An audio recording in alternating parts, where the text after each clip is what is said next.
My name is Hadiya. आज हम एक बहुत इंपॉर्टेंट टॉपिक पढ़ने जा रहे हैं। बहुत इंपॉर्टेंट टॉपिक, बहुत यूनिक टॉपिक है, बहुत आसान टॉपिक है। इस टॉपिक का नाम है कन्वोल्यूशनल न्यूरल नेटवर्क। ये टॉपिक क्या होता है, कैसे वर्क होता है, ये पूरा स्टेप बाय स्टेप प्रोसेसिंग के साथ इसकी वर्किंग में आप लोगों को दिखाऊंगी। स्टेप बाय स्टेप आप लोगों को लेके चलूंगी। मैं सिर्फ आप लोगों से इतना चाहती हूँ कि आप लोग अपने नोट्स बनाते रहें। ठीक है, अपने एक रजिस्टर साथ रख लें जिस पे आप लोग इंपॉर्टेंट पॉइंट्स नोट करते रहें। तो चलिए हम ये टॉपिक स्टार्ट करते हैं, कन्वोल्यूशनल न्यूरल नेटवर्क। सबसे पहले मैं आप लोगों को कन्वोल्यूशनल न्यूरल नेटवर्क का ओवरव्यू देती चलूं कि कन्वोल्यूशनल न्यूरल नेटवर्क होता क्या है, इसको यूज क्यों किया जाता है। कन्वोल्यूशनल न्यूरल नेटवर्क को हम वाइडली यूज करते हैं इमेज रिकग्निशन के लिए, इमेज क्लासिफिकेशन के लिए, ऑब्जेक्ट्स डिटेक्शन के लिए, रिकग्नाइजेस फेसेस के लिए। इमेज रिकग्निशन क्या मतलब जैसे हमने इनपुट में एक इमेज दी, ठीक है, इनपुट में हमें इमेज दी, एक बहुत अजीब सी इमेज है, उसको वो इस पे CNN का जो एल्गोरिथम है वो वर्क करेगा और हमें आउटपुट में वो इमेज रिकॉग्नाइज करके बताएगा, पता करके बताएगा कि इमेज है किस चीज की। उस इमेज को, उसकी फीचर्स एक्सट्रैक्ट करके स्टेप बाय स्टेप हमें बताएगा कि हाँ जी ये फीचर किस चीज की है। Convolutional neural network image classification के लिए भी यूज होता है। वो कैसे, जैसे अगर हमने इनपुट में डॉग और कैट दिए, दो क्लासेस दी हैं हम लोगों ने, तो उसके बाद कन्वोल्यूशनल न्यूरल नेटवर्क की लेयर्स लगेंगे, ऑपरेशंस लगेंगे। उसके बाद इमेज क्लासिफाई होने के बाद हमें पता चल जाएगी कि आइदर वो इमेज कैट की है या आइदर वो इमेज डॉग की है। हमें क्लासिफिकेशन मिल जाएगी उसकी। तो convolutional neural network mainly use होता है इमेज क्लासिफिकेशन के अंदर भी। उसके बाद बात कर लेते हैं ऑब्जेक्ट डिटेक्शन की। अब एक इमेज है, उसके अंदर ढेर सारे फीचर्स हैं, ऑब्जेक्ट्स हैं, छोटे छोटे ऑब्जेक्ट्स हैं। अब वो एक इंसान के लिए उस उन ऑब्जेक्ट्स को डिटेक्ट करना बहुत मुश्किल होता है एक इंसान के लिए। आप लोग मेरी बात से समझने की कोशिश कर रहे होंगे कि उस उस इमेज के अंदर से उन स्मॉल स्मॉल ऑब्जेक्ट्स को डिटेक्ट करना हमारे लिए बहुत मुश्किल है, क्योंकि हम इंसान हैं। हम कितने मतलब कितना देख लेंगे उसको प्रिसाइज तरीके से। तो जब हम CNN के एल्गोरिथम से गुजारते हैं, CNN की वर्किंग के अंदर से गुजारते हैं, इस पे लेयर्स लगाते हैं, फिल्टर्स लगाते हैं, तो हम लोग को वो ऑब्जेक्ट्स डिटेक्ट होके मिलते हैं। ऑब्जेक्ट डिटेक्शन होती है इसके थ्रू। इसके जरिए फेस रिकग्निशन होती है, मतलब फेस रिकग्नाइजिंग होती है, मतलब कि फेस, जैसे आप हमने 3-4 इमेजेस दे दिए अपने, मतलब इस CNN को हमने प्रोवाइड 3-4 इमेजेस कर दिए, तो ये रिकग्नाइज करके बता देगा हाँ जी ये इस बंदे की पिक्चर है, इस बंदे का फेस है। क्यों? क्योंकि उसने उसके फीचर्स एक्सट्रैक्ट कर लेगा, उसके स्पेसिफिक फीचर्स उसके एक्सट्रैक्ट कर लेगा, उस पर वर्किंग करेगा। और वो वर्किंग क्या होती है सब कुछ मैं आप लोगों को आगे बताऊंगी। अभी भी जस्ट सिर्फ ओवरव्यू समझने की कोशिश करें कन्वोल्यूशनल न्यूरल नेटवर्क का, मैं आप लोगों को बताती चलूं। अब हम लोगों के पास बाकी न्यूरल नेटवर्क्स में क्या होता था, देखें। अब हमने उसमें सिंपल सी इनपुट दी ना, मतलब सिंपल सी इनपुट दी, जैसे कि हमने 2 नंबर की इनपुट दी, ठीक है, अपने मॉडल को, ठीक है, न्यूरल नेटवर्क को। तो उसने हमें आउटपुट में बता दिया कि हाँ जी ये 2 नंबर की इमेज है। उसने हमें आउटपुट में बता दिया 2 नंबर की इमेज है। अब कोई इमेज है वो बहुत मतलब बहुत कॉम्प्लेक्स है, उसमें बहुत सारे ऑब्जेक्ट्स हैं, उसमें बहुत सारे फीचर्स हैं। अब उसको क्लासिफाई करवाना है, उस इमेज को डिटेक्ट करवाना है, उस इमेज को रिकॉग्नाइज करवाना है। वो कौन करेगा? वो करेगा CNN। CNN कॉम्प्लेक्स इमेजेस पे काम करता है, कॉम्प्लेक्स फीचर्स पे काम करता है, कॉम्प्लेक्स फीचर्स को डिटेक्ट करने में हेल्प करता है। CNN की वर्किंग मेनली ये है, जो आम न्यूरल नेटवर्क्स नहीं कर सके, जो आम न्यूरल नेटवर्क को परफॉर्म करने में मसला हुआ उसकी वर्किंग में, तो वो कन्वोल्यूशनल न्यूरल नेटवर्क करे। ये स्पेशलाइज्ड है, ये CNN स्पेशलाइज्ड है इमेज डाटा पे काम करने के लिए। ये आप लोगों ने माइंड में अपने बात रखनी है कि इमेज डाटा पे जब भी हमने काम करना है तो वो कन्वोल्यूशनल न्यूरल नेटवर्क करेगा, क्योंकि ये सबसे बेहतरीन और सबसे अच्छा काम करता है कन्वोल्यूशनल न्यूरल नेटवर्क। इसको इमेज डिटेक्शन के लिए, इमेज डाटा के लिए यूज किया जाता है। समझ में आ रही है ना आप लोगों को? अब देखिए स्टूडेंट्स, अब ये नीचे आप लोग को डायग्राम नजर आ रही है, ठीक है, ये डायग्राम है। कैट और डॉग दो क्लासेस हैं, ठीक है।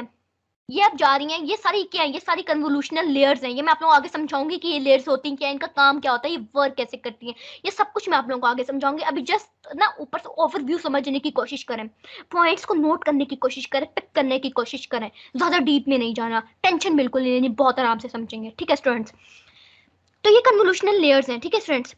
अब ये आउटपुट में हमें जनरेट करके दे रहा है, इस पे वर्क हुआ और इसने हमें आउटपुट जनरेट करके दे दिया कि हाँ जी ये कैट है, ये कैट है। इसने ये जो इनपुट है ना, इनपुट को कन्वोल्यूशनल लेयर्स पे ही काम हुआ और इसे हमें जनरेट करके दे दिया कैट है। ये इतनी आसानी से तो नहीं मिली कि कैट है। जाहिर सी बात है, इस पे कन्वोल्यूशनल का पूरा ऑपरेशन परफॉर्म हुआ है। इसके एक एक फीचर पे फिल्टर अप्लाई हुआ है, एक एक फीचर पे एक एक ऑब्जेक्ट पे फिल्टर अप्लाई हुआ है। चाहे वो लेफ्ट साइड फिल्टर, चाहे वो हाँ, चाहे वो राइट साइड, चाहे बॉटम लेफ्ट राइट, हर तरह के फिल्टर्स अप्लाई हुए हैं। एक एक सिंपल एक छोटे छोटे इमेज को डिटेक्ट करने की कोशिश की है, तो हमें एक आउटपुट जनरेट होकर मिली है कैट। Got it. देखें, अभी हमें कैट मिली। क्लासिफिकेशन तो सिंपल ये होती है ना कि एक सिंपल मतलब क्लासिफाई करके हमें एक आंसर आउटपुट मिल जाना है, जैसे एक कैट मिल गया। लेकिन इसने हमें कोई प्रोबेबिलिटी नहीं दी कि इसकी कैट होने की प्रोबेबिलिटी कितनी है। अब देखें, जो सीएन है ना आप लोगों ने अपने दिमाग में रखना है कि जो कन्वोल्यूशनल न्यूरल नेटवर्क है ना, ये हमें आउटपुट एक वेक्टर की फॉर्म में देता है, एक प्रोबेबिलिटी फॉर्म में देता है कि इसकी कैट होने की प्रोबेबिलिटी कितनी है। सीएनएन का जो जो वेक्टर है ना, वो 0 to 1 के रेंज में होता है। कि हमें प्रोबेबिलिटी बताऊं कैसे मिलती है, मैं बताती हूँ। 0 to 1 के रेंज में ना, तो हमें 0.8 बता देगा कि हाँ जी 0.8 या 0.9 इसकी कैट होने की प्रोबेबिलिटी है, और 0.1 इसकी डॉग होने की प्रोबेबिलिटी है। जब इन दोनों को हम प्लस करेंगे तो हमें क्या मिल जाएगा, 1।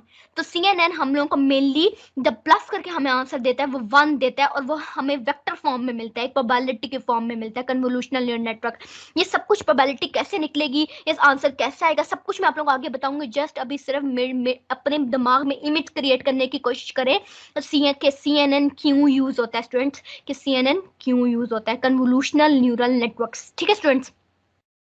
अब सीएनएन को ना हम एक और टाइप, मतलब न्यूरल नेटवर्क्स तो हमारे डिफरेंट टाइप के ना, तो सीएनएन एक न्यूरल नेटवर्क का एक टाइप है। ठीक है, देखिए अब जो से इन मशीन्स हैं वो विजुअलाइज करने में हेल्प करती है ना हमें। मशीन्स जो हैं वो हमें विजुअलाइज करने में हेल्प करती हैं, थिंग्स को ऑब्जेक्ट्स को विजुअलाइज करने में हेल्प करती हैं। इसी तरीके से as it is convolutional neural network वो हमें विजुअलाइज करने में हेल्प करता है, हमें हमें विजुअलाइज करके आंसर देता है, हमें इमेज रिकॉग्निशन में हेल्प करता है, हमें इमेज क्लासिफिकेशन में हेल्प करता है, हमें ऑब्जेक्ट डिटेक्शन में हेल्प करता है, जो मैंने आप लोगों को पहले भी बता चुकी हूँ। ठीक है, उसके बाद जैसे अब मैंने आप लोगों को डायग्राम भी नीचे आप लोगों को डिस्क्राइब कर दिया है कि आप लोगों ने टेक्स्ट पे बिल्कुल भी नहीं जाना। पहली बात आप लोगों ने अपने दिमाग में रखनी है कि हम ये पूरा टॉपिक पढ़ेंगे, इस पूरे टॉपिक के आप लोगों ने टेक्स्ट पे नहीं जाना। आप लोगों ने जस्ट मैं जो कंसेप्ट दे रही हूँ ना, जो मैं आसान वर्डिंग में आपको कंसेप्ट दे रही हूँ, आपने सिर्फ वो समझने की कोशिश करनी है स्टूडेंट्स, और अपना दिमाग बिल्कुल हाजिर रखना है। ठीक है, एक पॉइंट मिस कर दिया तो क्या पता आप लोग बहुत कुछ मिस कर जाएं। एक एक पॉइंट इसका बहुत इंपॉर्टेंट है। ठीक है स्टूडेंट्स, बहुत आराम आराम से लेके चलूंगी, बहुत आराम आराम से लेके चलूंगी, ताकि आप लोगों के कॉन्सेप्ट्स क्लियर हो। स्टार्ट से आप लोगों के क्लियर हो गए तो आप लोग आखिर में जाके भी आप लोगों के जो कंसेप्ट है वो क्लियर रहेंगे, आप लोगों को बहुत अच्छे से समझ आने वाला है सीएनएन। ठीक है स्टूडेंट्स। तो स्टूडेंट्स अब देखें, मैंने जैसे आप लोगों को डायग्राम भी समझा दी कि इनपुट दी वो हमें आउटपुट जनरेट करके देगा। ठीक है, ये आउटपुट तो हमें सिंपल क्लास की फॉर्म में मिली कि कैट है, हमें कोई प्रोबेबिलिटी को कैलकुलेट करके नहीं मिली। ठीक है, हमें बिल्कुल कोई इस तरह का डाटा नहीं मिला कि हमें प्रोबेबिलिटी का हो या वेक्टर फॉर्म का हो। ठीक है, तो जो कन्वोल्यूशन न्यूरल नेटवर्क से हमें प्रोबेबिलिटी की फॉर्म में डाटा देना है, हमें हमें वो वेक्टर फॉर्म में डाटा देगा, हमें आउटपुट वेक्टर फॉर्म में देगा। और मैंने आप लोगों को बताया कि सीएनएन को स्पेशल डिजाइन किया गया सिर्फ इमेज डाटा पे काम करने के लिए। जैसे इमेज है ना, इमेज, ये इमेज डाटा पे काम करने के लिए इसको स्पेशल डिजाइन किया गया है। ठीक है स्टूडेंट्स, ये ओवरव्यू था सीएनएन का। अब हम आगे चलते हैं, इसको दिमाग में रखिएगा, इसको भूलिएगा मत। अब देखें स्टूडेंट्स, अब मैं आप लोगों को स्टेप बताऊंगी सीएनएन के। ठीक है, डायग्राम के थ्रू बताऊंगी। ठीक है, टेक्सटिंग मैंने इतनी ज्यादा ऐड नहीं की, क्योंकि टेक्सटिंग पे इंसान का माइंड रह जाता है, फिर वो आगे मतलब आगे का कॉन्सेप्ट नहीं समझ पाता। ठीक है, मैं आप लोगों को टेक्सटिंग बहुत कम रखी है मैंने।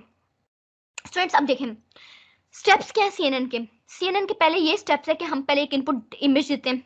फॉर एग्जांपल एक इनपुट इमेज दी है, कार की इनपुट इमेज है। ठीक है, इस पे कन्वोल्यूशनल लेयर अप्लाई होगी, कन्वोल्यूशनल लेयर अप्लाई होगी, उसके बाद पोलिंग लेयर अप्लाई होगी। ठीक है, फिर कन्वोल्यूशनल लेयर अप्लाई होगी, फिर पोलिंग लेयर अप्लाई होगी, फिर फुली कनेक्टेड लेयर होती है, और फिर आखिर में हमें कार प्रिडिक्टेड क्लास, हमें एक आउटपुट जनरेट हो जाएगा। कन्वोल्यूशनल न्यूरल नेटवर्क का स्टेप बाय स्टेप मैं आप लोगों को बताती हूँ। सबसे पहले हमने इनपुट दी, इनपुट देने के बाद एक कन्वोल्यूशनल लेयर ऑपरेशन लगेगा। ठीक है, वो ऑपरेशन लगेगा, उस ऑपरेशन को अप्लाई करने के बाद हम लोगों के पास आएगा रीलू एक्टिवेशन फंक्शन। ठीक है, वो इस डायग्राम में नहीं मेंशन। ठीक है, इस डायग्राम में नहीं मेंशन, मैंने नहीं मेंशन किया, क्यों? आप लोगों को कंफ्यूज नहीं करना चाहती थी मैं, सिर्फ आप लोगों को एक ओवरव्यू दे रही हूँ कि उसके बाद आएगा रीलू एक्टिवेशन फंक्शन, फिर पोलिंग लेयर आएगा। पोलिंग लेयर पता है कितने टाइप्स की होती हैं? 3 टाइप्स की होती है। जस्ट ओवरव्यू, जस्ट लिख लें इसको, मतलब जो मैं टाइप्स बता रही हूँ ना, जो जो चीजें बता रही हूँ, इन सबको अगर डिटेल में मैंने बताना है, इनको जस्ट आप लोग 1 by 1 रजिस्टर पे लिख लें।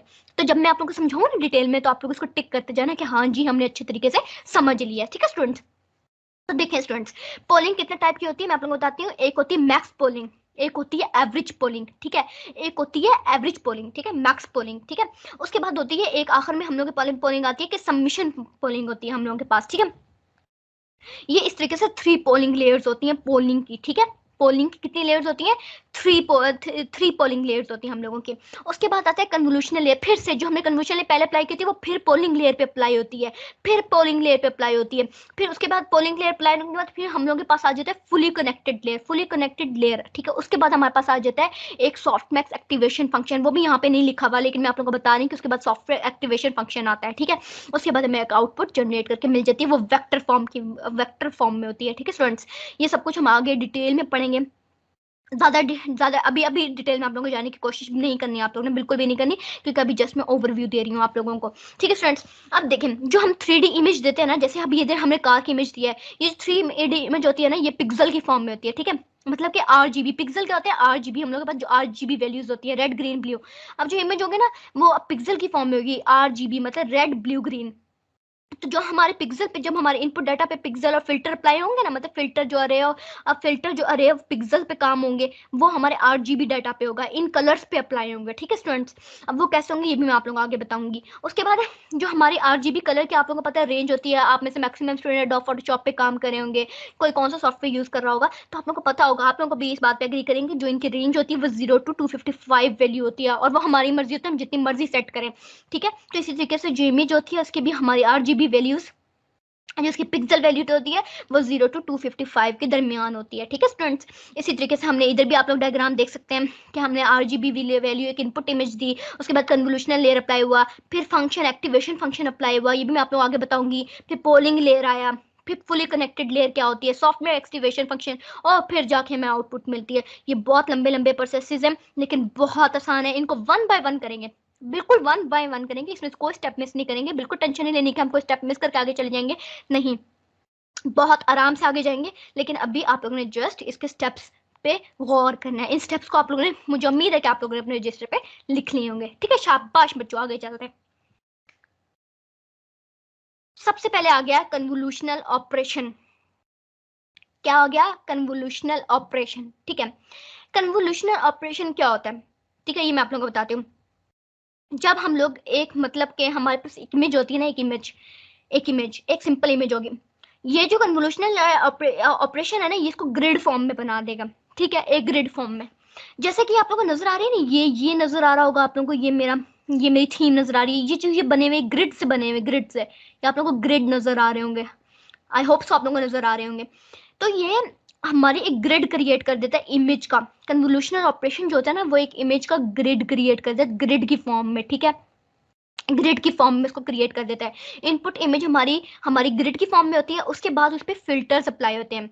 अब वो फिल्टर्स कैसे अप्लाई होते हैं ये भी मैं आप लोगों को आगे बताऊंगी, ठीक है। और उसके बाद क्या होता है कि हम उन उन उन उन फिल्टर्स को ना, फिल्टर और इनपुट इमेज और फिल्टर्स को हम मल्टीप्लाई करते हैं, और उसको मल्टीप्लाई करने के बाद हमें क्या मिलता है? एक फीचर मैप।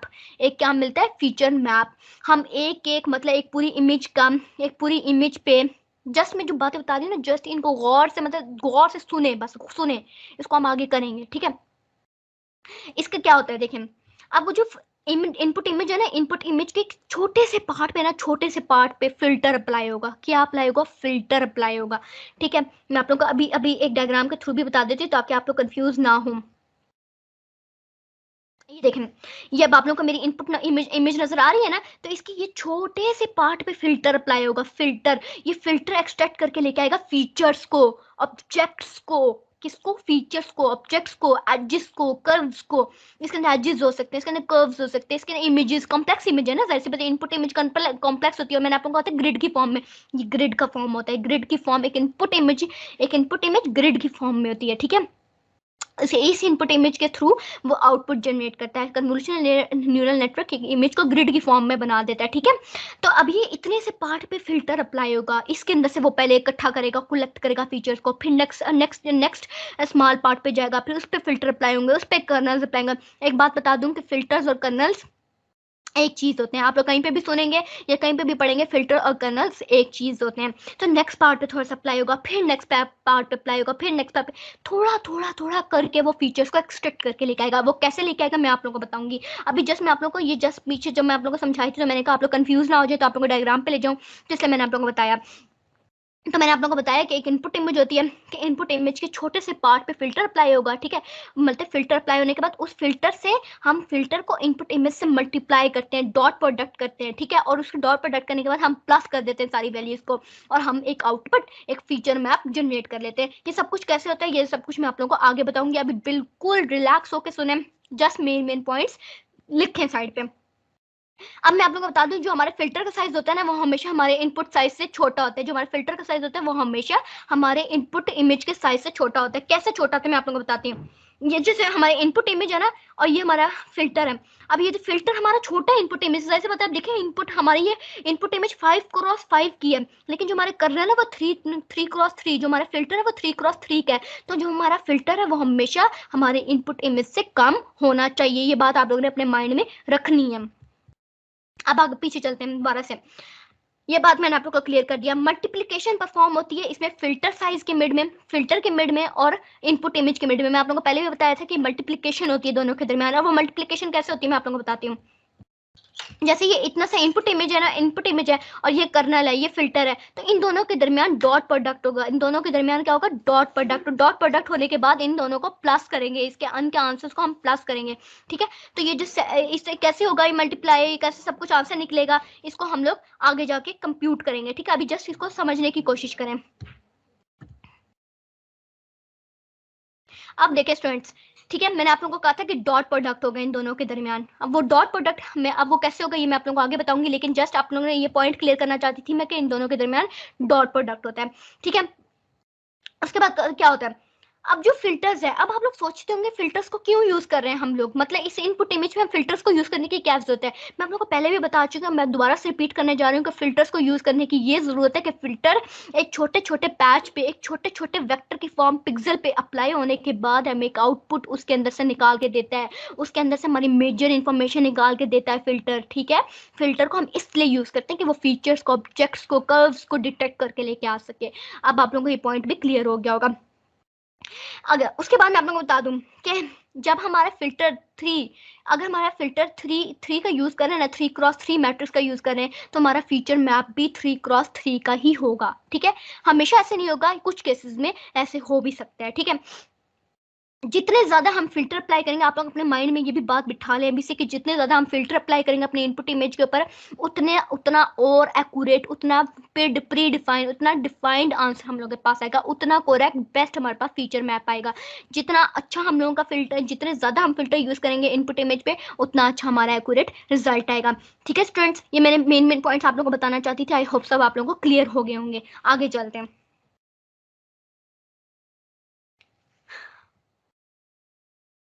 तो स्टूडेंट्स, अब हम लोग आ गए हैं इस स्लाइड पे। अब ये देखें, मैंने आप लोगों को बताया था कि ये हमारा इनपुट इमेज है, ठीक है, इनपुट इमेज। अब ये 5x5 इनपुट इमेज क्यों लिखा है मैंने यहाँ पे, ये मैं आप लोगों को बताती हूँ। देखिए 1 2 3 4 5, 5 इधर से भी काउंट करें, नीचे से भी काउंट करें, हमारी 5x5 की मैट्रिक्स है ये। आप लोग को नजर आ रहा है कि हमारी 5x की मैट्रिक्स है। तो हमारा इनपुट इमेज कितने का, 5x5 का। तो ये आप लोग अपने दिमाग में रखना है कि 5x5 क्यों लिखा है मैंने यहाँ पे। नेक्स्ट इस पे आ जाए, ये जो हमारा कर्नल है, ये जो हमारा फिल्टर है, ये जो हमारा कर्नल है, ये जो हमारा फिल्टर है, ये 3x3 का है। ये 3x3 का है, मतलब कि ये 3x3 का है।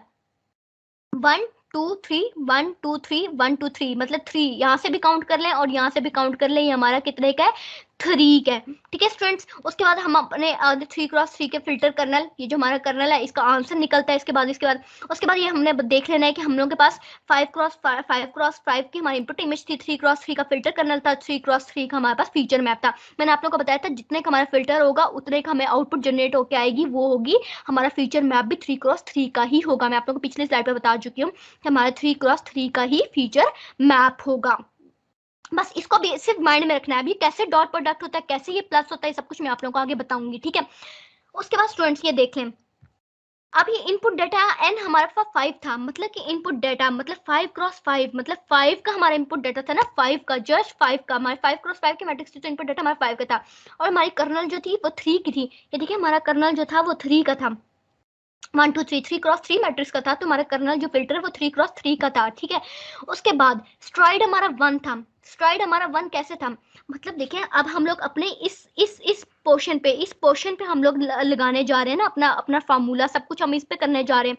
मतलब एक स्ट्राइड हम लोगों की इसकी सिर्फ एक, ये इतना सा पार्ट हम लोग का स्ट्राइड का स्ट्राइड होता है। देखें अब ये देखिए यहाँ से इतना, ये जो पार्ट है ना ये एक, जब हम इसको थोड़ा सा इधर मूव करेंगे तो ये इधर चला जाएगा, तो इतने पार्ट पे आ जाएगा। फिर थोड़ा सा मूव करेंगे तो ये इस पार्ट पे आ जाएगा, तो फिर हम थोड़ा सा मूव करेंगे तो आगे तो जगह नहीं है तो फिर वो नीचे चला जाएगा। इसी तरह ये किस तरह वर्क करता है, किस तरह वर्क करता है, लेफ्ट टू राइट मूव करता है। स्ट्राइड क्या होता है कि एक एक स्लाइड आगे जाना। ठीक है, तो अब हम अपने एग्जाम्पल स्ट्राइड यूज करेंगे वो हम 1 की यूज करेंगे। वो किसकी यूज करेंगे, 1 की यूज करेंगे, अपने माइंड में रखिएगा। ये देखें यहाँ पे भी आपको नजर आ जाएगा कि स्ट्राइड क्या आता है कि 1 फिल्टर, मतलब फिल्टर पे अप्लाई होता है ये at a time 1 time. STRIDE 2 का मतलब कि ये फिल्टर पे 2 पिक्सल मतलब 2 टाइम अप्लाई होता है, मतलब कि ये 1 टाइम अप्लाई होगा तो ये नेक्स्ट टाइम यहाँ वाला फिल्टर कलेक्ट करेगा, उसके बाद अप्लाई होगा यहाँ तक। जब 2 को इकट्ठा होगा तो ये इसके बाद इस पे आ जाएगा, इसके बाद इस पे आ जाए, तो 2 का मतलब दो का गैप के बाद वो उसको कैलकुलेट करता है। ठीक है स्टूडेंट्स, उसके बाद हमारा फीचर मैप 3 का था।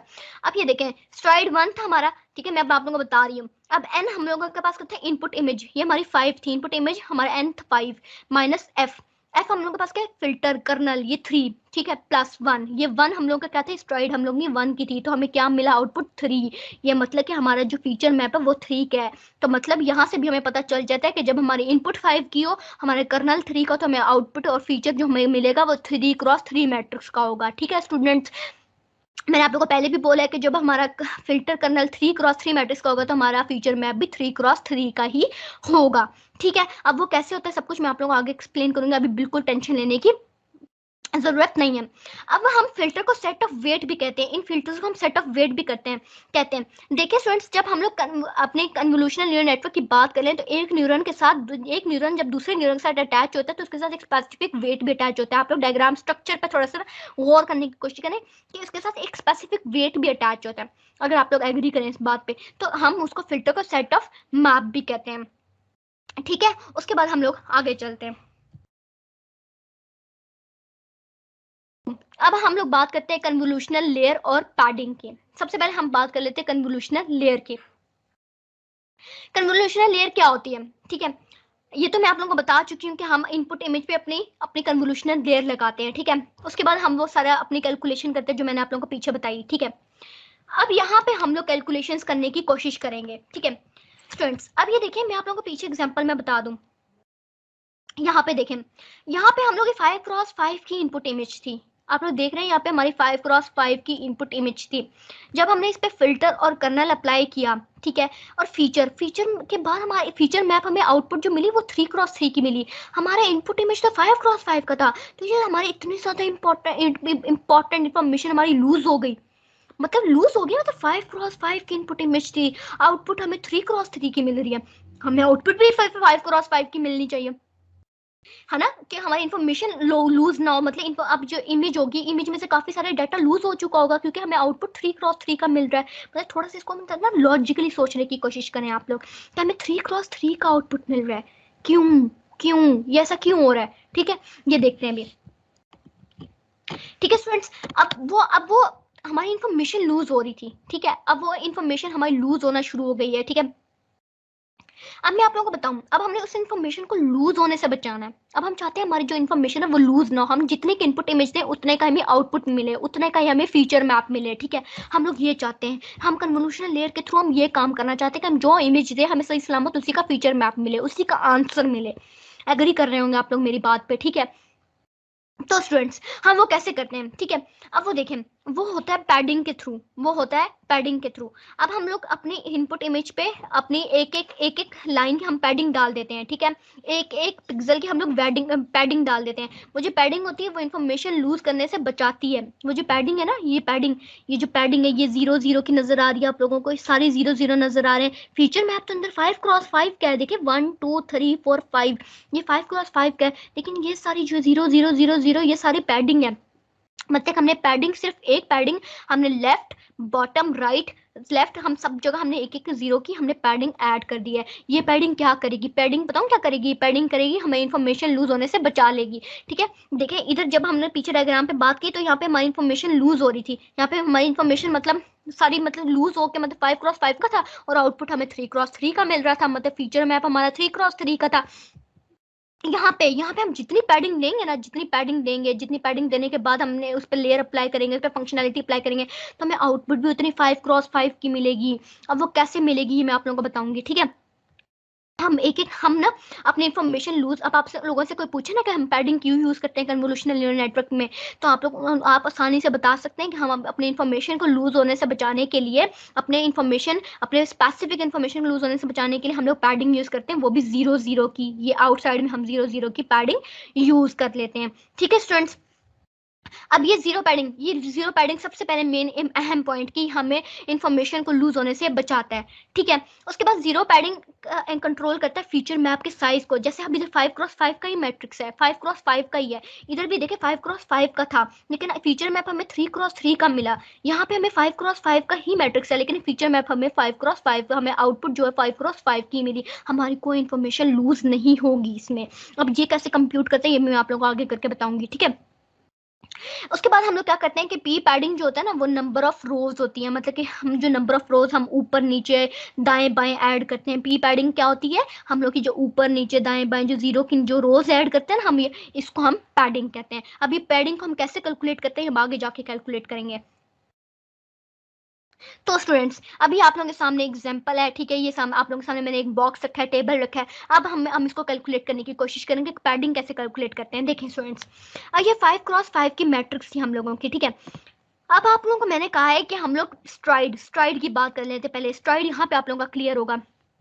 ये स्ट्राइड पता है, ये 1 1 मूवमेंट से स्ट्राइड घूम रहा है, ये 1 1 1, मतलब पहले इधर था, फिर इधर आया, फिर इधर आया, फिर इधर आया, मतलब एक एक ब्लॉक आगे करके जाके ना स्ट्राइड हमें एक एक स्ट्राइड मूव हो रही है। देखिए एक एक ब्लॉक, एक एक ब्लॉक, एक एक ब्लॉक, एक ब्लॉक, ये होती है स्ट्राइड। अब आप लोगों को समझ आई होगी जो मैंने पीछे स्ट्राइड की बात की थी ना, कि स्ट्राइड क्या होती है, 1 पिक्सल एक आगे मूवमेंट हो जाती है, ये वो स्ट्राइड है, ये वो 1 by 1 मूवमेंट हो रही है स्ट्राइड की। ठीक है स्टूडेंट्स, अब देखें, अब सबसे पहले हम लोग बात कर लेते हैं कि जब स्ट्राइड 1 मूव करेगा। ठीक है, मतलब स्ट्राइड 1 मतलब जब हम इस मैट्रिक्स की बात कर लें, ये अब हम इस पे हम अपना ना फिल्टर अप्लाई करने जा रहे हैं, इमेज के इस हिस्से पे, इमेज के इस पैच पे, इमेज के इस हिस्से पे, इस पैच पे हम लोग अपना कर्नल, अपना फिल्टर अप्लाई करने जा रहे हैं। ठीक है, अब वो कैसे अप्लाई करेंगे मैं आप लोगों को बताती हूँ। ठीक है स्टूडेंट्स, ये जीरो है ना, जीरो को हम जीरो से मल्टीप्लाई करेंगे, 0 × 0, ये 0 × 0 हमने लिख दिया, प्लस नेक्स्ट जीरो, मतलब हमने उसके कॉरस्पॉन्डिंग उल्टा उल्टा बॉक्स में उसी से मल्टीप्लाई करना है, मतलब नेक्स्ट जीरो है ना, और इसका नेक्स्ट कौन सा हमारा लेटर है, ये -1 है, तो जीरो को हम -1 से मल्टीप्लाई करेंगे, फिर 0 × -1 करेंगे, प्लस उसके बाद फिर जीरो। मैंने आप लोगों को पीछे भी बताया था कि ये होता है इनपुट इमेज का कर्नल के साथ डॉट प्रोडक्ट होता है, उसके बाद हम प्लस करके फीचर मैप निकालते हैं। अब हम वही निकालने जा रहे हैं। ठीक है, अब नेक्स्ट जीरो को हम उसके नेक्स्ट जीरो से मल्टीप्लाई करेंगे, उसके कॉरस्पॉन्डिंग वैल्यू से मल्टीप्लाई करेंगे, 0 × 0। अब हम नीचे आ जाएंगे क्योंकि हम इस 3x3 मैट्रिक्स पे काम कर रहे हैं, इस इनपुट इमेज के इस 3x3 पैच पे काम कर रहे हैं, और ये कर्नल वही है, इस कर्नल पे हम अप्लाई कर रहे हैं, इस कर्नल को कॉरस्पॉन्डिंग वैल्यूज पे हम अप्लाई कर रहे हैं। ठीक है स्टूडेंट्स, अब ये देखें, अब इस जीरो को हम -1 से मल्टीप्लाई करेंगे, 0 × -1, 0 × -1 प्लस, अब 60 × 5, ये 60 × 5 प्लस ये 113 × -1, ये 113 × -1, ये 0 × 0, ये 0 × 0 प्लस 73 × -1, ये 73 × -1 प्लस ये 121 × 0, ये 121 × 0। अब फिर नीचे आ जाएंगे, 0 × 0, ये 0 × 0, उसके बाद 73 × -1, तो ये 73 × -1, और ये 121। इसी तरीके से हमने कॉरस्पॉन्डिंग इस पूरे मैट्रिक्स को इस मैट्रिक्स से मल्टीप्लाई कर दिया। यहाँ तक तो आप लोगों को समझ आ गई कि इतने से इस 3x3 मैट्रिक्स को हमने इतने से कर्नल से मल्टीप्लाई कर दिया। ठीक है, समझ में अब आप लोगों को आगे गई। और कर्नल और फिल्टर को हम क्या कहते हैं, वेट। ये आप लोगों के दिमाग में रखना है कि फिल्टर CNN में पता क्या होता है, CNN में जो वेट और कर्नल होते हैं वो सेम रहते हैं सबके। ये जो कर्नल होता है ना फिल्टर, ये सबके लिए सेम होगा, इस पैच के लिए भी यही होगा, इस पैच के लिए भी यही होगा, इस पैच के लिए भी यही होगा, इस पैच के लिए भी यही होगा, सारे पैचेस के लिए फिल्टर और कर्नल सेम होता है CNN के अंदर। लेकिन जब हम आर्टिफिशियल न्यूरल नेटवर्क पे बात करें ना, जो दूसरे न्यूरल नेटवर्क है उनके हर एक पैच पे कर्नल जो है ना वो डिफरेंट अप्लाई होता है, इसलिए वो इतनी ज़्यादा वाइडली यूज़ नहीं होता, इसलिए CNN को हम यूनिकली यूज़ करते हैं क्योंकि इस पे फिल्टर सेम रहता है, इसलिए इसको सब ज़्यादा से ज़्यादा इसको यूज़ करते हैं, ठीक है, अपने इनपुट इमेज को डिटेक्ट करवाने के लिए, रिकॉग्नाइज करवाने के लिए, क्लासीफाई करवाने के लिए, ठीक है स्टूडेंट्स। अब हमने मल्टीप्लाई तो कर दिया था ये सब कुछ, ये मल्टीप्लाई करके आ तो गया, ये इतने से पार्ट को इतने से पार्ट से मल्टीप्लाई करके आ गया। अब इन सबको प्लस करके प्लस करें, इन सबको प्लस करें तो हमें क्या मिलता है 300, फिर -153 -73, इन सबको हम कंप्यूट करें ना तो हमारे पास आता है 300 -113 -73, और इसका आंसर हमें मिलता है 114। और ये देखें 114, ये हमारा एक एक जो फिल्टर एक जो हम एक पैच पे जो हमारा फिल्टर अप्लाई था उसका आंसर हमें मिल गया 114, ठीक है। इसी तरीके ये इतने से पैच को इतने से कर्नल से मल्टीप्लाई किया था तो हमें क्या मिल गया 114। इसी तरीके से हम फिर नेक्स्ट इतने इतने से हिस्से पे जाएंगे, फिर हम मल्टीप्लाई करेंगे तो हमें इतने से हिस्से का मल्टीप्लाई इस तरह मिलेगा आंसर, फिर इतने से हिस्से का ऐसे आंसर मिलेगा, फिर इतने से हिस्से का ऐसे आंसर मिलेगा, इसी तरीके से सारे हिस्सों को हम सॉल्व करते जाते हैं, ठीक है। अब ये input image n equal to 5 का था, ये इनपुट इमेज हमारे कितने के 5 के है ना, ये देखिए 1 2 3 4 5, ये 5 क्रॉस 5 की इनपुट इमेज है हमारी, और फिल्टर कर्नल हमारा 3 का है, ये फिल्टर कर्नल हम लोगों का 3 का है, ठीक है स्टूडेंट्स। उसके बाद स्ट्राइड 1, ये मतलब मैं आपको बताती हूँ, ये स्ट्राइड 1 1 मूव कर रही है, स्ट्राइड 1 1 मूव कर रही है, 1 1 1 1 1 1, ये सारे 1 1 मूव कर रहे हैं, तो स्ट्राइड हमारी 1 है, ठीक है। उसके बाद जो हमारी पैडिंग है वो 1 है, मतलब ये जो 0 ऊपर ये साइड पे 1 0, ये 0 ये 0, ये सारी हमारी 0, ये पैडिंग है, ये पैडिंग हमारी 1 है क्योंकि हमने एक पैडिंग यूज किया ना, ऊपर लेफ्ट राइट टॉप बॉटम, ये पैडिंग हमारी 1 है, ठीक है स्टूडेंट्स। उसके बाद हमारे जो पैडिंग का फॉर्मूला है, पैडिंग का फॉर्मूला हमारा क्या होता है, n + 2p - f + 1। n क्या हमारा इनपुट इमेज, मैंने आप लोगों को बता चुकी हूँ, input image n plus 2p, 2 को हमने मल्टीप्लाई करना है अपने पैडिंग से, पैडिंग हम लोग की क्या है 1, माइनस f हमारे पास क्या है फिल्टर और कर्नल, ये फिल्टर या कर्नल, -3 + 1, इसको प्लस करके हमें आंसर मिल गया 5, मतलब कि हमारी इनपुट इमेज भी 5 की थी, हमारे कर्नल 3 का, तो हमें फीचर मैप भी 5 का मिल गया, हमारी कोई इंफॉर्मेशन लूज नहीं हुई, ठीक है। यहाँ पे तो यहाँ पे तो स्टूडेंट्स हमारी हमारी इन्फॉर्मेशन लूज होगी थी ना, मतलब इनपुट इमेज हमारे 5 की थी, कर्नल अप्लाई हुआ, फिर हमें आउटपुट 3 × 3 की मिली, इन्फॉर्मेशन लूज होगी हमारे इनपुट डाटा में से, लेकिन यहाँ पे पैडिंग करने से हमारी इनपुट इमेज हम लोगों की लूज होने से बच गई स्टूडेंट्स, ठीक है स्टूडेंट्स। अब आप लोगों को ये वाली कंप्यूटेशन तो समझ आ गई होगी। उसके बाद फीचर मैप का क्या फार्मूला होता है ये मैं आप लोगों को बताऊंगी, ठीक है। ये अब इनपुट इमेज, ठीक है। उसके बाद हम इसको कैसे कैलकुलेट करने जा रहे हैं, देखिए n + 2p - f, ठीक है स्टूडेंट्स। n हमारे पास क्या है इनपुट इमेज, n हम लोग के पास क्या है इनपुट इमेज, ये वाला तो वही है ना जो हमने पीछे सॉल्व किया है, ये देखिए ये जो वही है हमने पीछे सॉल्व किया।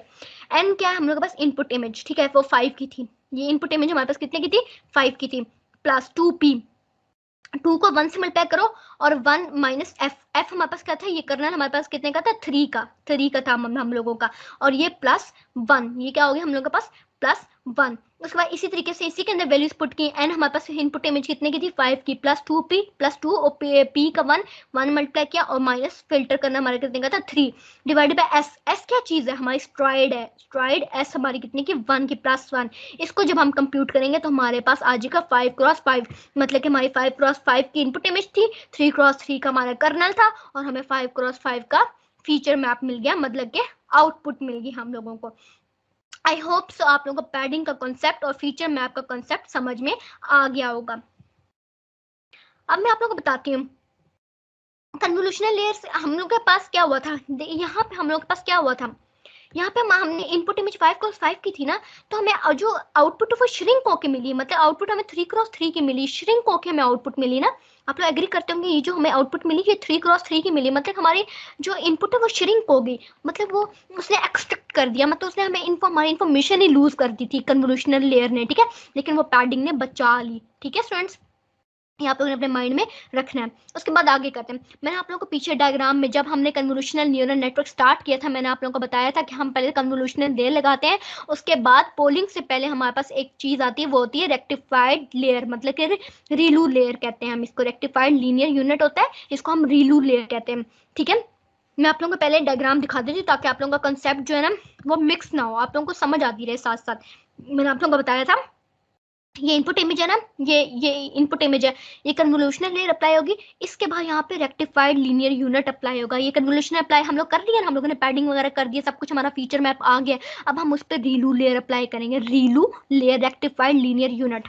चलिए अब हम उसको करना स्टार्ट करते हैं। तो फ्रेंड्स अब हम इसको स्टार्ट करते हैं। अब रेक्टिफाइड लीनियर यूनिट, आप रेक्टिफाइड लीनियर यूनिट को हम क्यों यूज करते हैं, इसका क्या यूज है? इसका यूज ऐसे है कि हम लोग ना, हम सारी कन्वोल्यूशन ऑपरेशन को परफॉर्म करने के बाद ना, जो हमने पीछे कन्वोल्यूशन ऑपरेशन परफॉर्म कर लिया पैडिंग के साथ, जो हमने परफॉर्म कर लिया, उसके बाद हम रेक्टिफाइड लीनियर यूनिट की हमें जरूरत पड़ती है। ये कैसे होता है, ये फंक्शन, इसको हम एक्टिवेशन फंक्शन भी कहते हैं। ये कैसे वर्क करता है ये मैं आप लोगों को समझाऊंगी, बिल्कुल आसानी से समझाऊंगी, बिल्कुल टेंशन लेने की जरूरत नहीं। पिछले कॉन्सेप्ट भी आपको आसानी से समझ आ गए होंगे, आई होप सो। इसी तरीके से अब हम ये भी बहुत आसानी से समझने की कोशिश करेंगे। तो स्टूडेंट्स अब ये क्या होता है, अब देखिए, अब ये आप लोगों को डायग्राम में नजर आ रही है, ठीक है। अब ये 0.77 यहाँ पे लिखा हुआ है, अगर आप लोगों को नजर आ रहा हो, यहाँ पे लिखा हुआ -0.11। अब ये हमें यहाँ पे तो वैल्यू हमें सही मिल गई, लीनियर पॉजिटिव मिली हम लोगों को, लेकिन ये नेगेटिव वैल्यू थी -0.11, ये हमारे पास नेगेटिव वैल्यू थी। अब ये नेगेटिविटी को ना खत्म करने के लिए हम रेक्टिफाइड लीनियर यूनिट यूज करते हैं। नेगेटिविटी को खत्म करने के लिए हम क्या यूज करते हैं, रेक्टिफाइड लीनियर यूनिट यूज करते हैं। ये देखो स्टूडेंट्स, -0.01 पे ना इसने क्या किया, यहाँ पे जीरो कर दिया है। ये देखिए यहाँ पे आप लोगों को जीरो नजर आ रहा होगा। -0, ये 0.77 तो ऐसे लिखा, लेकिन ये जो जीरो हुआ ये -0.11 की वैल्यू है।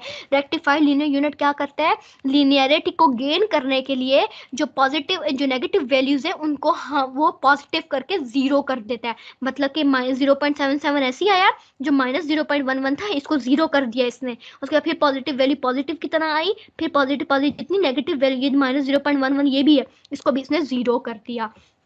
अब आप लोगों को समझ आ गया होगा कि रेक्टिफाइड लीनियर यूनिट का मेन असल काम क्या है।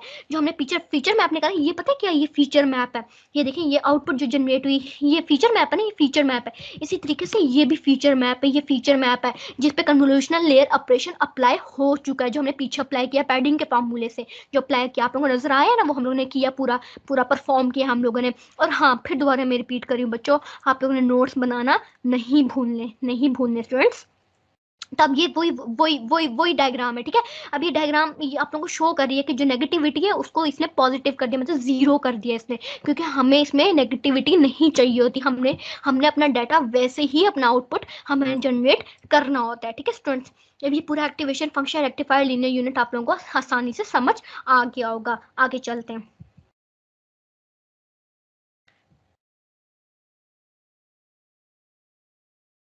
तो स्टूडेंट्स मैंने आप लोगों को बताया था कि जब हम लोग रेक्टिफाइड लीनियर यूनिट अप्लाई हो जाता है तो उसके बाद आ जाता है पोलिंग का काम। ये देखें स्टूडेंट्स, मैं आप लोग पीछे डायग्राम पे दोबारा लेके जा रही हूँ, आप लोग इसलिए पीछे पीछे बार बार ले जाते हो ताकि आप लोगों का कोई कंसेप्ट मिक्स ना हो और आप लोग कुछ भूल ना जाए। ये देखिए स्टूडेंट्स, अब हम लोग पोलिंग के लेयर पे आ गए। जब मैंने आप लोगों को बताया था कि 3 टाइप्स की पोलिंग होती है, अब हम 3 टाइप्स की पोलिंग भी पढ़ेंगे और ये पोलिंग लेयर का क्या काम होता है अब हम ये भी पढ़ेंगे स्टूडेंट्स, स्टेप बाय स्टेप पढ़ेंगे, बिल्कुल टेंशन नहीं लेनी। कन्वोल्यूशनल लेयर अप्लाई कर चुका है, रेक्टिफाइड लीनियर यूनिट हम अप्लाई कर चुके हैं, अब हम पोलिंग लेयर पे आ चुके हैं। तो चलिए हम अपने पोलिंग लेयर का काम स्टार्ट करते हैं। पोलिंग लेयर क्या होती है ये सब कुछ हम पढ़ना शुरू करते हैं, ठीक है। पोलिंग लेयर, जो पोलिंग लेयर होती है ना, इसको हम पता क्या कहते हैं, हम इसको सब सैम्पलिंग और डाउन सैम्पलिंग भी कहते हैं। पोलिंग को हम क्या कहते हैं, सब सैम्पलिंग और डाउन सैम्पलिंग भी करते हैं। ये आता है, ये कब आता है, ये आता है कन्वोल्यूशनल लेयर अप्लाई करने के बाद और रेक्टिफाइड लीनियर यूनिट अप्लाई करने के बाद। वो जो एक्टिवेशन फंक्शन था, हमने पहले कन्वोल्यूशनल लेयर ऑपरेशन अप्लाई किया, वो जो पैडिंग वाला था, उसके बाद हम लोगों ने रिलू ऑपरेशन अप्लाई किया, उसके बाद हम लोग किस पे आ गए, पोलिंग पे, ठीक है। इसके बाद ये क्या होता है, इसका ये होता है कि ये जब ये ना हमारे जो हमारे इनपुट इमेज होते हैं ना, इनपुट इमेज जो हमारी इनपुट इमेज होती है, उसके अंदर से ना मेन इन्फॉर्मेशन, एक पैच के अंदर से मेन इन्फॉर्मेशन एक्सट्रैक्ट कर लेता है, मतलब मेजर इन्फॉर्मेशन एक्सट्रैक्ट कर लेता है। ये नहीं कि इन्फॉर्मेशन लूज हो चाहिए, इन्फॉर्मेशन बिल्कुल लूज नहीं होती, लेकिन उसके अंदर से मेजर फीचर, मतलब जो मेन फीचर होता है वो एक्सट्रैक्ट करके ले आता है पोलिंग का फंक्शन, ठीक है। उसके बाद क्या होता है, उसके बाद ये होता है कि ये जो ना, मतलब जितनी ज़्यादा कंप्यूटेशनल और मुश्किल, मतलब जितनी मुश्किल कंप्यूटेशन होती है ना, उसको सॉल्व करने के भी हेल्प करता है कि इसमें से मेजर हमें डाटा तो मिल जाता है अपने इनपुट इमेज का पैच में से, तो फिर ये इसको सॉल्व करने की कोशिश करता है कि वो इन्फॉर्मेशन को लूज भी नहीं होने देता और उसमें से मेजर इन्फॉर्मेशन जो है हमें एक्सट्रैक्ट करके ला के दे देता है और उस पैच में से फीचर्स एक्सट्रैक्ट कर लेता है, मेन इन्फॉर्मेशन, ठीक है। जो स्पेशल पोलिंग, मतलब पोलिंग जो है ना वो 3 टाइप्स की होती है। मैंने आप लोगों को पहले भी बताया था जब हमने डायग्राम देखी थी CNN की, कन्वोल्यूशनल न्यूरल नेटवर्क की, वो है मैक्स पोलिंग, एवरेज पोलिंग और सम पोलिंग, ठीक है। जो मेजरली यूज होती है वो होती है मैक्स पोलिंग, ठीक है। लेकिन हम पढ़ेंगे तीनों ताकि तीनों का आप लोगों के कॉन्सेप्ट जो है वो क्लियर रहे, ठीक है। अब हम लोग पढ़ने लगे हैं। सबसे पहले हम पढ़ेंगे maximum, average and sum pooling, सारी हम पढ़ेंगे, कैलकुलेशंस के साथ पढ़ेंगे, तो बिल्कुल घबराने की जरूरत नहीं है। हम अभी तक क्या कर चुके हैं मैं आप लोगों के साथ रिवाइज करती जाऊँ। हम सबसे पहले हम लोगों ने डायग्राम देखी, सब कुछ पहले ओवरव्यू देखा हम लोगों ने, फिर हमने डायग्राम देखी, फिर हमने स्ट्रक्चर देखा, फिर हम कन्वोल्यूशनल लेयर पे गए। वहाँ पे प्रॉब्लम्स क्रिएट हुई कि इनपुट इमेज का जो साइज था वो छोटा हो गया हम लोगों का, और हमें फीचर मैप छोटा मिल रहा था, हमारी इन्फॉर्मेशन लूज हो रही थी। उस इन्फॉर्मेशन को बचाने के लिए हमने क्या यूज़ किया, हमने पैडिंग यूज़ की। उस पैडिंग के बाद हमें कन्वोल्यूशनल लेयर एक सही वाली हम लोगों को मिल गई, एक फीचर मैप हम लोगों को मिल गया। उसके बाद हमने उस पर फीचर मैप पे क्या लगाया, ReLU activation function, rectified linear unit हमने उस पर अप्लाई किया। उसको करने के बाद हम लोग आ गए हम अपने पोलिंग के फंक्शन पे। अब पोलिंग कितने टाइप्स के, 3, लेकिन हम उसमें मैक्सिमम पोलिंग यूज मेजरली करते हैं, ठीक है स्टूडेंट्स। उसके बाद मैं आप लोगों को बता चुकी हूँ कि हम जो मैक्स पोलिंग है उसको हम सब सैम्पलिंग भी कहते हैं, ठीक है। सब सैम्पलिंग हम किस तरीके से कहते हैं कि देखें, अब ये जगह आप लोगों को मेरी डायग्राम नजर आ रही है, मैंने आप लोगों के सामने एक डायग्राम रखी है, ठीक है। अब ये देखिए, ये इतने से पैच पे ये स्ट्राइड, एक एक स्ट्राइड मूव कर रही है। जैसे हमने फीचर मैप वाली मैंने आप लोगों को डायग्राम में भी दिखाया था कि एक एक स्ट्राइड जो है ना ये मूव कर रही है। जिस तरीके से जो इतना सा फीचर है ना, इस पे अब ये काम हो रहा है, ठीक है। अब इसमें देखें जो सबसे बड़ी वैल्यू है वो 8 है, ठीक है। जब इसमें मैक्स पोलिंग अप्लाई हुई तो हमें 8 मिल गया आउटपुट में। स्टूडेंट्स हमें 8 मिल गया इसमें आउटपुट में, कैसे? क्योंकि मैंने आप लोगों को पहले बताया कि जो मैक्स पोलिंग का फंक्शन, मैक्स पोलिंग पता क्या होती है? मैक्स पोलिंग होती है कि वो उस पैच के अंदर से ना हमें मैक्सिमम वैल्यू निकाल के दे देता है, मैक्सिमम फीचर एक्सट्रैक्ट करके दे देता है, मैक्सिमम ऑब्जेक्ट हमें फीचर एक्सट्रैक्ट करके दे देता है। तो इसमें मैक्सिमम क्या थी, 8 थी, तो हमें क्या मिल गया, 8। अब इस एक स्ट्राइड मूव करके अब इस पे चलें। अब इसमें इस पैच में हमारे सबसे हाईएस्ट क्या है, 6। तो इसमें मैक्स पोलिंग अप्लाई होने के बाद हमें आउटपुट क्या मिली, 6। उसके बाद नेक्स्ट इस पे एक स्ट्राइड मूव किया इसने, ये कि क्या मूव कर रहा है, ये एक स्ट्राइड मूव कर रहा है जो हमने पीछे भी कर चुके हैं। आपने ये कॉन्सेप्ट नहीं भूलना जो सारी डायग्राम्स में शो हो रहा है, स्ट्राइड का कॉन्सेप्ट, ठीक है स्टूडेंट्स। और ये सब कुछ क्या होती है, ये फीचर मैप होता है, ठीक है। क्या होता है, फीचर मैप। अब हम नीचे वाले पैच पे चलते हैं। अब इस पैच में देखें सबसे हाईएस्ट क्या है, 9। तो हमें इसने हमें क्या मैक्स पोलिंग अप्लाई होने के बाद क्या दे दिया, 9। उसके बाद इस पे चले, इसमें हमारे हाईएस्ट क्या था, 9। 3 4 9 5 में से हाईएस्ट क्या, 9। तो मैक्स पोलिंग अप्लाई होने के बाद हमें क्या मिल गया, 9। तो मैक्स पोलिंग का कंसेप्ट समझ में आया कि हमारी इन्फॉर्मेशन भी लूज नहीं होती, कुछ भी लूज नहीं होता। हमें हमें एक मेन पैच में से एक मेन फीचर एक एक्सट्रैक्ट करके दे देता है मैक्स पोलिंग का फंक्शन। आई होप आप लोगों को ये समझ आ गई होगी। अब हम लोग आ जाते हैं एवरेज पोलिंग। एवरेज पोलिंग क्या होती है, एवरेज पोलिंग मैं आप लोगों को बताती हूँ। अब ये हमने मैक्स पोलिंग तो हम लोगों ने कर ली, अब एवरेज पोलिंग क्या होती है। एवरेज से आप लोगों को नजर आ रहा है कि हमने एवरेज निकालेंगे। एवरेज किस तरह निकालेंगे, ये देखिए स्टूडेंट्स। अब हम 7 है ना, ये 7, ये पूरा पैच, अब 7 प्लस 3 प्लस 8 प्लस 7 करेंगे। 7 प्लस 3 प्लस 8 प्लस 7, उसको टोटल से डिवाइड करेंगे। पूरा पैच कितने का, 4 है ना इसमें टोटल, तो हम इसको टोटल से डिवाइड करेंगे, डिवाइड बाय 4, तो हमें आंसर क्या मिल जाएगा, 6। एवरेज पोलिंग में इस टोटल इतने से पैच पे जब हमने अपना फिल्टर अप्लाई किया तो हमें आंसर क्या मिल गया, 6। तो एवरेज पोलिंग हम नहीं यूज करते क्योंकि स्टूडेंट्स देखें इसमें हमें बड़ी वैल्यू और 8 भी है, तो हम कैसे 6 को भी हम ले सकते हैं, हम 6 को नहीं ले सकते क्योंकि हमें इसमें बड़ी वैल्यू 8 है। तो इसलिए हम इसमें इसके लिए हम मैक्स पोलिंग यूज करते हैं। कैसे हमने एवरेज निकाली, मैं दोबारा से बता देती हूँ। 7 प्लस 3 प्लस 8 और ये प्लस 7 डिवाइडेड बाय 4, मतलब इस पूरे पैच का जो काउंट है वो 4 है ना, 1 2 3 4, तो हमने 4 से डिवाइड कर दिया तो हमें क्या मिल गया, 6 आंसर। उसके बाद सम पोलिंग। सम पोलिंग क्या होती है, सम पोलिंग मतलब कि प्लस, आप लोगों को मतलब समझ में आ रही होगी सम पोलिंग क्या होती है, सम मतलब प्लस, सबका एडिशन कर देना। तो अब हमने 7 प्लस 3 प्लस 8 प्लस 7, मतलब इन सबको प्लस कर देंगे तो हमारे पास क्या आंसर आ जाएगा, 25। मतलब कि सम हमने इस पूरे पैच को हमने प्लस कर दिया। और ये 25 तो इस पैच में तो है ही नहीं, तो इसलिए हम ये सम पोलिंग भी इसलिए यूज नहीं करते कि इसमें बहुत ही बड़ी वैल्यू आ जाती है एवरेज वैल्यू में, या फिर दरमियानी वैल्यू आ जाती है। और मैक्स पोलिंग में होती है कि हमें सबसे बड़ी वैल्यू मिलती है, इसलिए हम मैक्स पोलिंग यूज करते हैं। तो स्टूडेंट्स अब आप लोगों को मैक्स पोलिंग, एवरेज पोलिंग और सम पोलिंग का कॉन्सेप्ट समझ में आ गया होगा कैलकुलेशन के साथ, ठीक है। हम लोग का क्या क्या पढ़ चुके हैं, हमने कन्वोल्यूशनल लेयर अप्लाई की, उसमें प्रॉब्लम्स आई, हम कन्वोल्यूशनल पैडिंग की तरफ गए, हमने पैडिंग अप्लाई करने के बाद एक फीचर मैप निकाल लिया, फीचर मैप पे हमने rectified linear unit activation function लगाया। उसके बाद हम लोग आगे पोलिंग पे। अब पोलिंग के बाद हम लोग नेक्स्ट स्टेप की तरफ चलते हैं।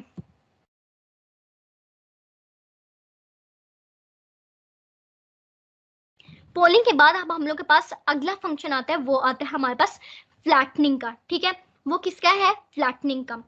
पोलिंग के अंदर के बाद हम लोग के पास एक जो ऑपरेशन आता है ना, एक ऑपरेशन यूज होता है, ये डायग्राम में आप लोगों को नजर नहीं आ रहा होगा, पोलिंग, ठीक है। अभी पोलिंग में आप लोगों को ये फ्लैटनिंग जो होती है मैं आप लोगों को बताती हूँ कि फ्लैटनिंग क्या होती है।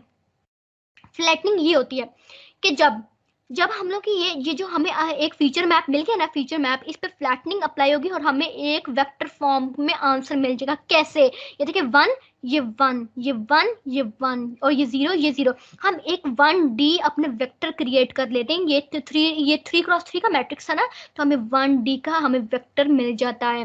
फ्लैटनिंग हमें हेल्प करता है कि हम फीचर मैप को 1D वेक्टर में कन्वर्ट कर सके, ताकि जब हमने अपने आंसर की तरफ जाना है तो हमें वो वेक्टर फॉर्म में आसानी से मिल सके, क्योंकि 3x3 मैट्रिक्स को जरा सॉल्व करना हमारे लिए मुश्किल हो जाएगा।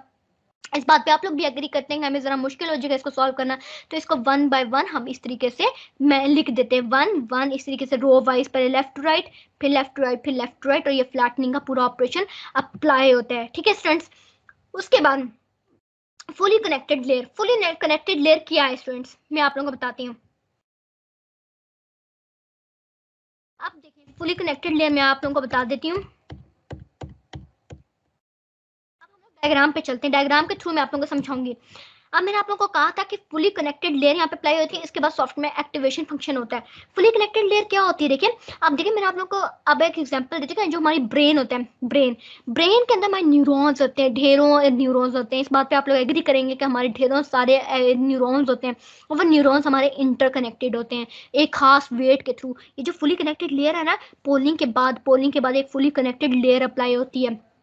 पोलिंग के बाद फुली कनेक्टेड, ये सारी जो लेयर्स जो है ना वेट्स के साथ जो होती है, इनको अटैच कर देता है। उन वेट्स के ऊपर फीचर मैप अप्लाई हो चुका होता है, उस पर कर्नल अप्लाई हो चुका होता है, हमें एक फीचर मैप मिल चुका होता है, तो इन सबको इंटरकनेक्ट करता है। तो फुली कनेक्टेड लेयर क्या होता है, ये इंटरकनेक्ट करता है। अब आप लोग को समझ आ गया ना कि हमने सबसे पहले क्या किया कि कन्वोल्यूशनल लेयर अप्लाई की। उस कन्वोल्यूशनल लेयर से क्या हुआ था कि हमारी इंफॉर्मेशन लूज हो रही थी, फिर हमने क्या किया, पैडिंग अप्लाई की, और फिर हम लोग को एक फीचर मैप मिल गया। फिर इस फीचर मैप पे हमने रेलू मतलब कि रेक्टिफाइड लीनियर यूनिट एक एक्टिवेशन फंक्शन हमने अप्लाई किया। उसको अप्लाई करने के बाद हम लोगों ने क्या किया, पोलिंग। पोलिंग में हमने 3 किस्म की पोलिंग देखी स्टूडेंट्स। वो 3 पोलिंग कौन कौन सी थी, एक एवरेज पोलिंग थी, एक सम पोलिंग थी, एक मैक्स पोलिंग थी। लेकिन हम ज्यादा ज्यादा कंसीडर किसको करते हैं, मैक्स पोलिंग को। उसके बाद हम लोग किसकी तरफ गए, उसके बाद हम लोग गए फ्लैटनिंग की तरफ। उसके बाद फ्लैटनिंग का प्रोसेस मैट्रिक्स को एक 1D मतलब 1D वेक्टर की फॉर्म में कन्वर्ट करता है, फ्लैटनिंग का प्रोसेस। मैं आप लोग को ये दोबारा से दिखा देती हूँ, दोबारा से रिवाइज करवा देती हूँ कि ये हमारा फीचर मैप था, इसको फ्लैटनिंग प्रोसेस करने के बाद ये हमें 1D वेक्टर के फॉर्म में आंसर मिल गया। ठीक है स्टूडेंट्स, उसके बाद फुली कनेक्टेड लेयर, वही मैं आप लोगों को पीछे बता चुकी हूँ डायग्राम्स के थ्रू कि इसके बाद सारे आंसर, सारे जो हमारे आउटपुट होती है 1D वेक्टर की फॉर्म में, इसको इंटरकनेक्ट कर देता है, ताकि इसके बाद एक सॉफ्टनेस एक्टिवेशन फंक्शन अप्लाई हो, उसकी तरफ ये जा सके। ठीक है, उसके लिए तैयार करता है ये। नेक्स्ट पे हम चलते हैं, उसके बाद सॉफ्ट मैक्स एक्टिवेशन फंक्शन, जो आखिरी फंक्शन है जो अप्लाई होता है। ठीक है, ये फुली कनेक्टेड लेयर के बाद ये फंक्शन क्या होता है, ये फंक्शन ये होता है, ये हमें वेक्टर कैलकुलेट करके दे देता है। ये जो हम लोगों ने ये बना दिया ना, ये इसके बाद हमें एक वेक्टर मतलब प्रोबेबिलिटी की फॉर्म में ये आंसर कैलकुलेट देने की सलाहियत रखता है, ये हमें आंसर कैलकुलेट करके देगा। ठीक है, प्रोबेबिलिटी की फॉर्म में। कैसे, अब ये देखिए स्टूडेंट्स, अब मैंने आप लोगों के सामने एक एग्जांपल रखी है फ्रूट बास्केट की। फ्रूट बास्केट में ढेर सारे फ्रूट्स हैं, आप लोगों को नजर आ रहे हैं। ठीक है, आप लोग एग्री कर रहे हो ना कि इसमें फ्रूट्स हैं। अब ये देखिए, बनाना की मैं प्रोबेबिलिटी बता रही, बनाना होने की प्रोबेबिलिटी इसकी 0.3 है, एप्पल होने की प्रोबेबिलिटी 0.3 है, ग्रेप्स की 0.25 है, और अदर 0.15 है। अब इन सबको प्लस करो तो हमें ये प्लस होके आंसर क्या मिल रहा है, 1।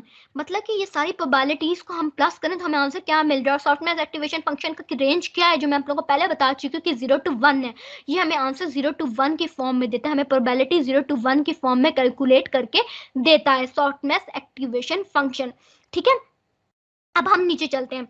उसके बाद देखिए स्टूडेंट्स, मैंने आप लोगों को बताया था कि इनपुट होती है, ढेर सारी इनपुट्स होती हैं, उस पर हिडन लेयर्स अप्लाई होती है, फिर हमें आउटपुट जनरेट करके सारी फुली कनेक्टेड लेयर्स हैं, जैसे हम पीछे भी बात करके आ चुके हैं।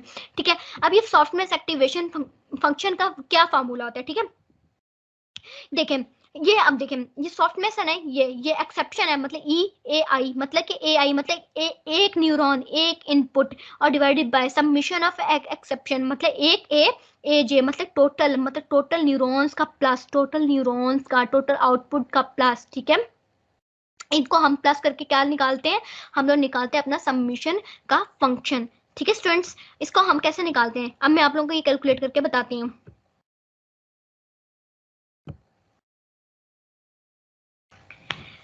तो अब हम लोग, मैंने आप लोगों को बता रही हूँ कि जैसे डायग्राम है, जैसे इनपुट है, मतलब इनपुट में ढेर सारी इनपुट हो सकती है, मतलब जो हमारी इनपुट हम इमेजेस ढेर सारी दे सकते हैं। उस पे हिडन लेयर्स मतलब कन्वोल्यूशनल लेयर्स अप्लाई होंगी, पोलिंग फंक्शन अप्लाई होगा, सारे फंक्शन अप्लाई होंगे और हम एक आउटपुट जनरेट करके देगा सॉफ्टवेयर एक्टिवेशन फंक्शन के बाद। अब ये देखें, अब ये देखिए सॉफ्टवेयर एक्टिवेशन फंक्शन का फॉर्मूला क्या है, ठीक है, मैं आप लोगों को बताती हूँ कि ये ई सॉफ्टवेयर लिखा हुआ है और ई ए आई मतलब कि ये एक एक एक एक आउटपुट मतलब एक आउटपुट एक न्यूरॉन का आउटपुट, ये एक वेक्टर है, आउटपुट है, ठीक है। उसको हम किस तरह करते हैं, देखें ई मतलब कि एक्सपोनेंशियल ए आई मतलब एक output divided by summation of exponential a j मतलब के आउटपुट ये सब का मतलब इन सब न्यूरॉन्स का प्लस, ठीक है। ये कैसे होता है देखें, ई ए जे मतलब हम summation of E A j मतलब सब न्यूरॉन्स का अब हम लोग आउटपुट इसकी निकालने जा इसको कैलकुलेट करने जा रहे हैं। अब ई, अब देखिए पहले -2 0.21 था, अब ए मैट्रिक्स हमने जो लिया वो वेक्टर की फॉर्म में, इन सबको अगर हम लोग प्लस करें, हमने हमने इसका आंसर निकालना है वो 1 के रेंज में निकालना है, हमने इसका आंसर निकाला है प्रोबेबिलिटी 1 निकालनी है हम लोगों ने। तो अब हम इसको कंप्यूट करने जा रहे हैं। ई ए जे मतलब ई पहला 0.21 मतलब अब ये एक्सपोनेंशियल 0 -0.21 प्लस दूसरा एक्सपोनेंशियल 0.47 तीसरा एक्सपोनेंशियल 1.71 ये जो है, उसके बाद इसको कंप्यूट करने के बाद हमें क्या आंसर मिला 8, ठीक है। अब ये समीशन ऑफ एक्सपोनेंशियल सारे न्यूरॉन्स का हमें तो मिल गया ये वाला, ठीक है।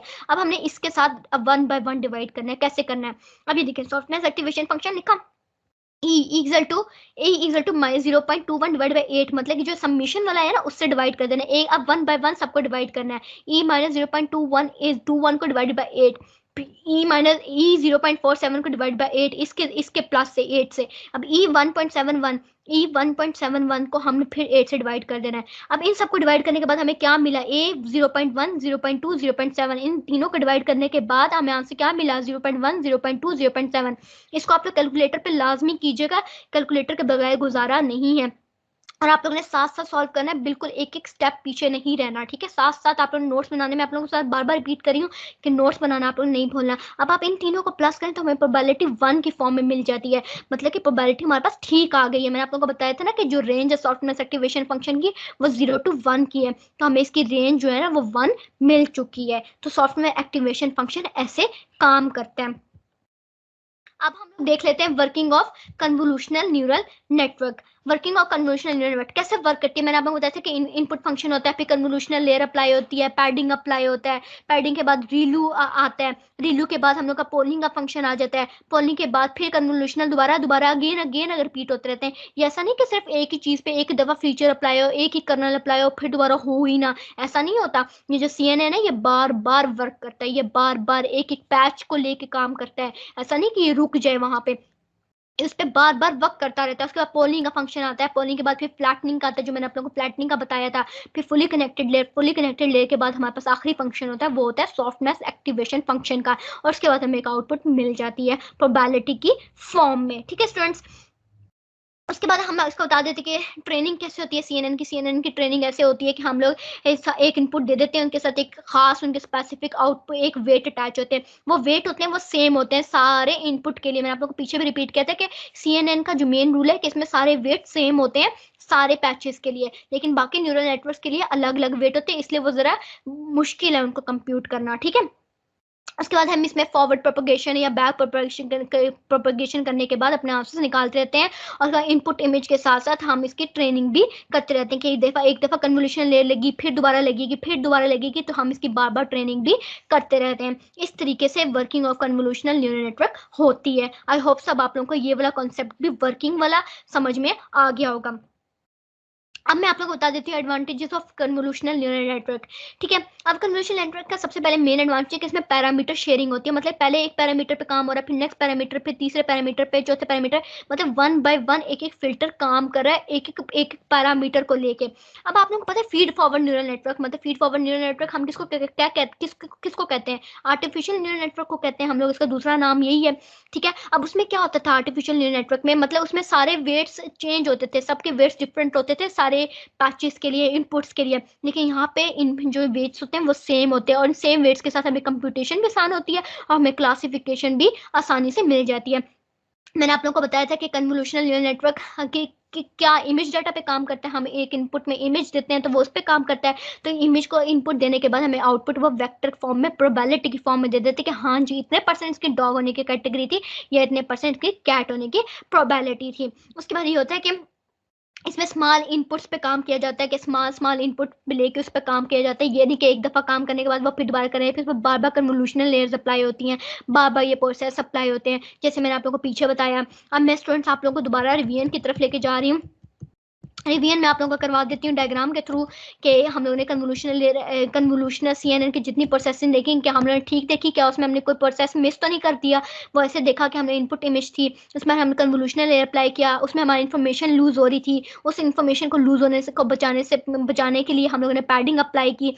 पैडिंग अप्लाई करने के बाद हम लोग आए पोलिंग लेयर की तरफ, बल्कि सॉरी पैडिंग के बाद हम लोग आए रेक्टिफाइड लीनियर यूनिट की तरफ, रीलू की तरफ, ठीक है। उसको अप्लाई करने के बाद हम मैक्स पोलिंग की तरफ आए, फिर कन्वोल्यूशन अप्लाई आया, फिर पोलिंग लेयर अप्लाई हुई। उसके बाद फिर हम लोगों के पास क्या आया, फ्लैटनिंग। फ्लैटनिंग मैंने आप लोगों को बताया था कि 1D मतलब वेक्टर की फॉर्म में हमें एक आउटपुट दे देता है। उसके बाद हमारे फुली कनेक्टेड लेयर के सारे कनेक्ट हो जाते हैं, सारे जैसे मैंने आपको बताया न्यूरॉन्स इंटरकनेक्टेड होते हैं। उसके बाद फिर सॉफ्टनेस एक्टिवेशन फंक्शन अप्लाई होता है, जो सॉफ्टनेस एक्टिवेशन फंक्शन मैंने आप लोगों को अप्लाई करके दिखाया। उसके बाद हम लोगों के पास एक आउटपुट जनरेट हो जाती है, वो हो जाती है वेक्टर की फॉर्म में, यानी कि प्रोबेबिलिटी की फॉर्म में। आई होप सब आप लोगों को वन बाय वन जो मैंने स्टेप समझाए हैं सीएनएन के कन्वोल्यूशनल न्यूरल नेटवर्क के, वो आपको वन बाय वन समझ में आ गए हो, कोई चीज़ आप लोगों की डिफिकल्ट ना हो। स्टूडेंट्स आए आप लोग बार बार सुनिएगा, इसके अंदर एक एक स्टेप के नोट्स जो है ना आप लोग बनाते रहेगा। आप लोग एक दफ़ा एकदम नहीं, आप एक दफ़ा सुनेंगे शायद क्लियर ना हो सके, इसको बार बार सुनिएगा और इंशाल्लाह आप लोगों को ये पूरा कंसेप्ट कन्वोल्यूशनल न्यूरल नेटवर्क का समझ में आ जाएगा। Thank you so much, thank you so much for listening, thank you so much students सुनने के लिए। इंशाल्लाह अब आप लोगों के लिए आसानी होगी समझने में।